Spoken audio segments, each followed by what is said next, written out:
এবার স্পন্দন অপৈতে ভাত খাবে, তার জন্য সব সাজানো চলছে।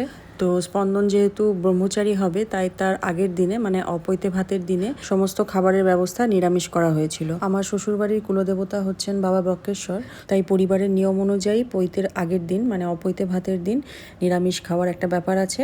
এই নিয়মটা কিন্তু শুধুমাত্র পৈতে বলেই, তাছাড়া বিয়ে অন্নপ্রাশন এগুলোতে নিরামিষ খাওয়ার কোনো ব্যাপার নেই। হিসেব মতন স্পন্দনের পৈতেটা বক্রেশ্বর মন্দির থেকেই হবার কথা ছিল, যেহেতু ওই বাড়ির ওর ছেলে, কিন্তু আমাদের বিভিন্ন রকম অসুবিধার কারণে শান্তিনিকেতনেরই একটা শিব মন্দির থেকে স্পন্দনের পৈতেটা কালকে হবে। আর শিব মন্দিরে যেহেতু কোনো রকম বলি হয় না, মানে কালী মন্দির দুর্গা মন্দিরে যেরকম পাঠা বলির একটা ব্যাপার থাকে, তো শিব মন্দিরে তো সেটা হয় না।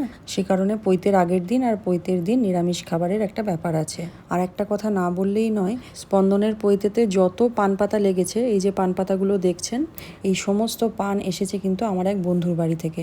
ওর বাড়িতে পানের গাছ আছে, তো পৈতের এই দুদিনের সমস্ত পান আমার ওই বন্ধু পাঠিয়েছে। আজকে স্পন্দনের থালায় আছে 9 রকমের ভাজা, পোলাও, ভাত, 5 মিশালি সবজি দিয়ে একটা তরকারি, ডাল, আলু পোস্ত, পনিরের একটা আইটেম, পায়েস, দই, মিষ্টি, পাঁপড়, চাটনি। আর বাবু মশাইকে আজকে একটু খাতির করে মুখশুদ্ধির জন্য পান দিতে হবে। আজকের পায়েসটা শাশুড়ি মা রান্না করেছেন, আর পোলাওটা আমি রান্না করেছি। আর যে 9 রকমের ভাজা, ওইগুলো বাড়িতে হয়েছে। আর বাকি যে খাবার, সেগুলো সব ক্যাটারারকে দায়িত্ব দেওয়া ছিল। তো নিচে এখন খাওয়া দাওয়া চলছে, আর আমি বিভিন্ন দিকে ব্যস্ত বলে সব জায়গায় হয়তো ভিডিও করতে পারছি না। আর আমার ফোনও এখন সবার হাতে হাতে ঘুরছে, তাই আমার ডিমান্ড অনুযায়ী হয়তো ভিডিওগুলো হচ্ছে না। তাও যেটুকু পেরেছি মুহূর্তগুলোকে ধরে রাখার চেষ্টা করেছি।